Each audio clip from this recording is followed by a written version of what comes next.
다음은 셔틀 외교의 정신상 제가 일본을 방문해야 되는데 가능하면 나라현으로 가자라고 말씀드렸습니다. 본인도 아주 흔쾌하게 좋아하셨습니다.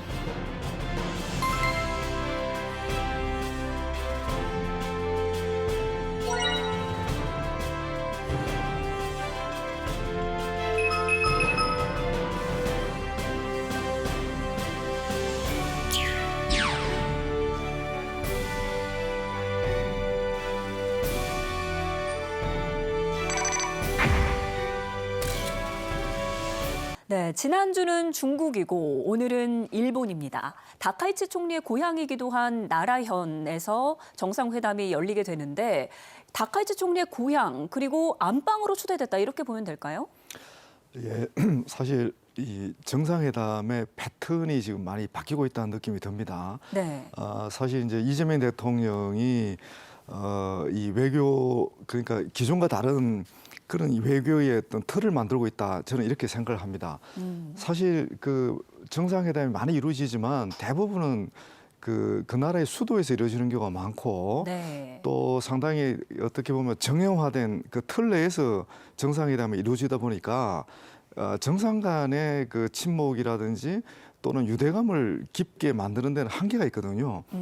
근데 사실 자기 안방이나 다름없는 고향에 이제 초대를 해서 정상회담이 이루어지면 사실 분위기가 훨씬 좋아질 수밖에 없고 네. 아무리 민감한 이슈라도 좀 소프트하게 또 다룰 수 있는 그런 환경이 만들어지거든요.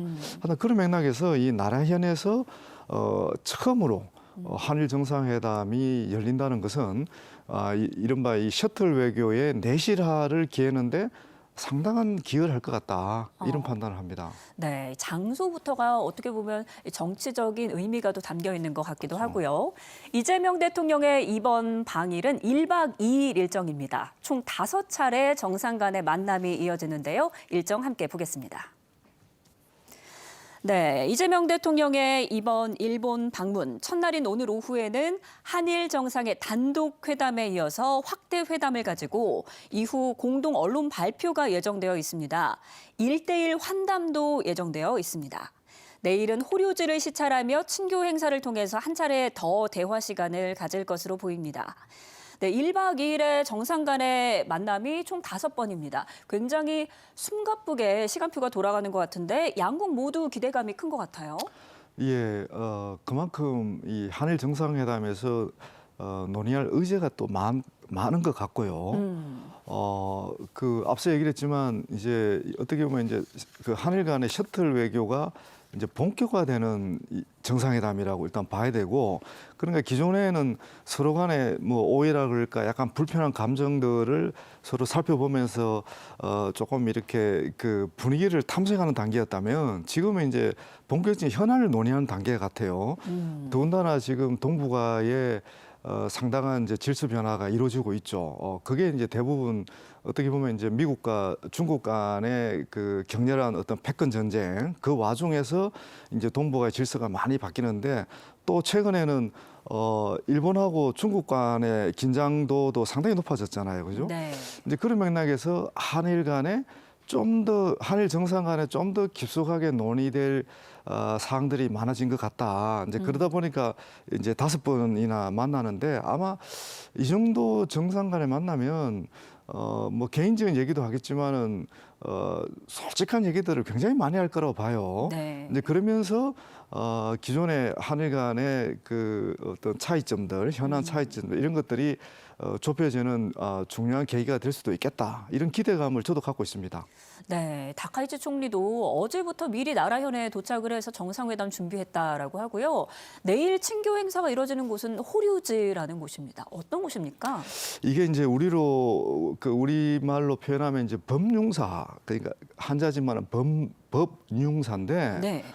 저도 이걸 조사를 해보니까 1500년 전 그 백제 우리 이제 그 어떻게 보면 우리 선조들이 이 나라현에 정착을 해서 새로운 불교 문화, 그 당시에는 가장 앞서가는 선진 문화를 이 꽃피웠던 이 장소더라고요. 네. 그 우리가 이제 한일 간의 역사를 보면 백제 시대 때 우리의 그 불교 문화라든지 또는 선진 문화들을 가장 많이 일본으로 전파했던 시기가 1500년 전 이 백제 시대였거든요.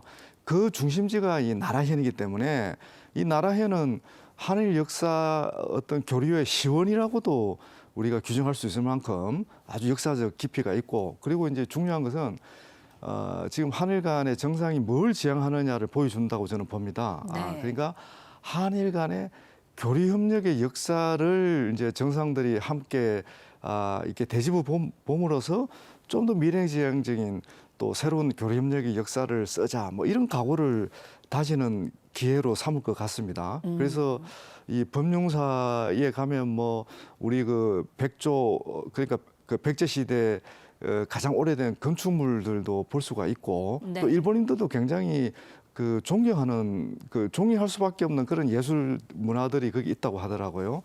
그래서 이 사찰을, 호료지라는 사찰을 그 이 정상회담 장소로 선정한 것도 굉장히 저는 좋은 아이디어라고 봅니다. 네. 이게 이제 이재명 대통령이 낸 아이디어라고 하는데, 사실 이제 신라에서 에이펙 정상회의를 한 것도 굉장히 지금 국내외적으로 호평을 받고 있잖아요. 네. 이제 그런 맥락에서 봐야 되고, 더 이제 재밌는 것은 이 셔틀백이라는 거는 사실 꼭 현안이 있어서 만나는 그 정상회담 플랫폼은 아니거든요. 네. 정상회담이 없어도, 아니 그러니까 현안이 없어도 정상 간에 유대를 또 친교를 더 다질 수 있는 기회가 된다면 또 이렇게 가질 수는 있거든요.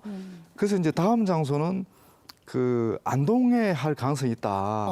우리가 이제 그 초청을 하는 거죠. 예. 그러니까 이런 것들이 계속 반복이 되면 정말 그 이 정상회담에 새로운 패턴이 만들어지는 거고, 또 이게 이제 국제사회에서 새로운 어떤 전형이 될 수도 있겠다.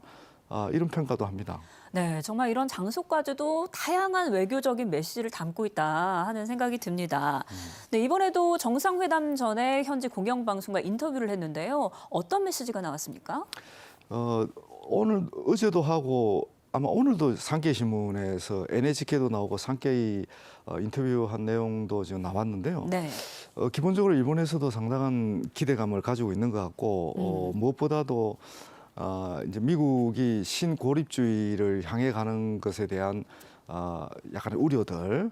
왜냐하면 이제 트럼프 대통령이 지금 얼마 전에 그 베네수엘라를 이제 그 정권 교체를 했잖아요. 정권 교체도 하고 지금 뭐 그린란드 땅을 다시 또 매입하겠다는 얘기도 나오고, 기본적으로 지금 큰 변화들이 일어나고 있는 겁니다. 그러니까 네. 쉽게 지금 이제 한일 간에 공통적으로 느끼는 것은 미국이 지금 딴 데 관심을 가지고 있다. 지금 우리는 지금 이 동북아 안보에 관심이 많은데, 지금 미국 대통령은 이른바 이제 미주 대륙 서방부라고 하죠. 이 서방부에 관심을 가지고 그린란드 땅 매입 뭐 이런 데에 너무 관심을 갖고 있다 보니까 한일 정상 간에 좀 더 긴밀한 이제 안보 문제 협의가 이제 필요하겠다. 이런 얘기도 하는 거고, 그리고 이제 중국의 이제 어떤 공격적인 그런 어떤 대만 관련된 입장들, 이 대만 이슈가 사실은 굉장히 민감한 이슈죠. 가장 예민한 이슈죠. 네. 한중 정상회담에서도 그랬고, 한일 정상회담에서도 이제 가장 중요한 이슈가 되는데, 이제 이 부분과 관련해서 또 한일 정상 간의 어떤 그 메시지가 이제 주고받느냐 뭐 이런 것들도 관심사 같고요. 그리고 세 번째가 이제 경제안보 이슈입니다. 경제안보라는 게 결국 중국이 대만 이슈와 관련해서 히토리라든지 그리고 뭐 이제 이중 용도의 그런 수출 품목 금지를 했잖아요. 예. 이 공급망이라는 게 한중일 공급망이라는 게 서로 밀접하게 이게 다 이렇게 그 연관돼 있기 때문에 중국에서 예를 들면 이런 제재를 하면 이게 이제 우리한테도 영향을 주는 거거든요. 그렇죠. 일본한테도 영향을 주고, 이게 이제 민생에도 영향을 미치기 때문에 이제 이런 분들을 좀 더 안정성을 어떻게 한일 정상 간에 도모할 수 있을까, 뭐 이런 논의도 하는 걸로 이제 언론들은 보고 있는 거죠. 그게 핵심 이슈다 이렇게 이제 지적을 하고 있는데, 제가 볼 때도 한일 정상 간에 그 이슈가 가장 중요하지 않을까 이렇게 봅니다. 네, 그래서 그런지 지금 일본 내에서도 한국과의 관계를 좀 안정적으로 가져가는 게 최우선 과제다 이런 말들이 나오고 있다고 하더라고요. 어떤 이유일까요? 이게 이제 원래 이게 국가 간의 관계라는 것은 네. 상호 이해관계가 일치할 때 가장 밀착되고 돈독해집니다. 그렇죠. 지금 한중 간에도 마찬가지고 한일 간에도 마찬가지입니다. 그 어느 때보다 한국과의 협력이 중요해진 시점이 있다. 물론 상호 이해관계가 일치를 하지만 그 한중 정상회담도 보면 우리 이제 신비 주석이 우리 대통령에 대한 아주 극진한 환대도 하고 또 많은 선문도 주고 받았잖아요. 이제 한일 간에도 지금 똑같은 상황이 이제 벌어지고 있는 거죠. 그렇게 보면 이제 역대 그 정상회담 중에서 우리 한국의 위상이 가장 지금 이제 높아진 그런 상황이라고도 볼 수 있습니다. 근데 이거는 결국은 이제 안보와 경제라는 두 축에서 봐야 됩니다. 네. 그만큼 한국이 안보 이슈와 관련해서도 협력할 필요도 있고 또 경제 관련해서도 한국이 필요하고 뭐 이런 상황이 있는 겁니다. 물론 이제 뭐 문화, 과학, 기술 이런 분야에서도 한국의 위상이 많이 높아졌는데 결국 이렇게 총체적으로 이렇게 봤을 때 일본 입장에서도 이제 당장 현실적으로는 중국과의 갈등을 어떻게 이제 완화하느냐. 그리고 그래서 이제 이게 대만을 둘러싼 이런 군사적 긴장을 어떻게 완화하고 좀 더 안정적인 그 주변 환경을 만들어가느냐 이게 핵심 지금 주제거든요. 네. 그거는 이제 우리 입장도 그도 얘기하지만 우리로서도 이제 대만이 안정이 돼야 그것도 한반도 안정이 되는 거거든요. 하여튼 그런 맥락들이 있어서 그래서 결국 이제 이 경제와 안보 이 부분 관련해서 한일 간에 논의할 내용이 많고 또 네. 협력할 부분도 그 어느 때보다 지금 많은 상황이다 이렇게 진단을 해야 될 것 같습니다.